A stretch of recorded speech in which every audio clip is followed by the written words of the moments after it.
To disable emails for your recent follows on Twitter using your PC, follow these straightforward steps.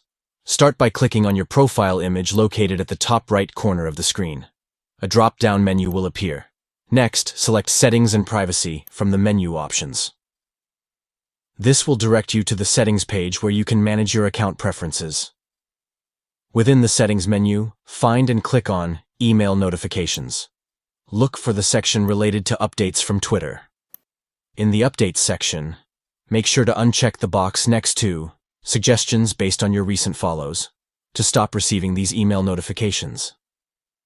After deselecting this option, click on Save Changes to confirm and implement your updated email notification settings. By following these steps, you can easily customize your email preferences on Twitter and fine-tune your account notifications to suit your preferences. Thank you for watching, and we hope this guide has been beneficial in adjusting your email settings on Twitter. Stay tuned for more useful tips and tutorials.